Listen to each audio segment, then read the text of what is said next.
शुभ सकाळ मित्रांनो, माझे नाव प्रणव मस्के. आज आपण पाहणार आहोत शब्दांच्या जाती. शुभ सकाळ मित्रांनो, माझे नाव ऋतुजा जुळे. आज आपण पाहणार आहोत शब्दांच्या जाती. शब्दांच्या एकूण जाती आहेत, त्यालाच आपण विकारी अविकारी असे म्हणतो. नाम, सर्वनाम, विशेषण, क्रियापद यालाच विकारी शब्द असे म्हणतात. या विशेषण शब्द भानुई केवळ प्रयोग यालाच अविकारी शब्द असे म्हणतात.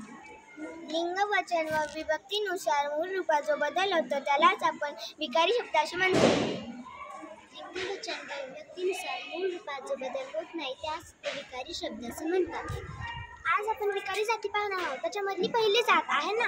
विकारी शब्दांमधली पहिली जात आहे ना. कोणत्याही वस्तूचे किंवा पदार्थाचे ठेवलेले नामास नाम असे म्हणतात. उदाहरण आरोही, भक्ती, वही, व्यंकट. दुसरी जात आहे सर्वनाम.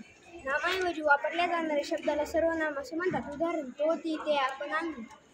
विकारी शब्दाची तिसरी जात आहे विशेषण. नामाबद्दल विशेष माहिती सांगणाऱ्या विकारी शब्दाला विशेषण असे म्हणतात. उदाहरण चांगला, सुंदर, गोड, आंबट. विकारी शब्दातली तिसरी जात आहे विशेषण.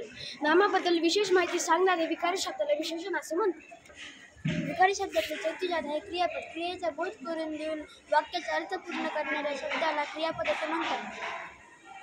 Thank you.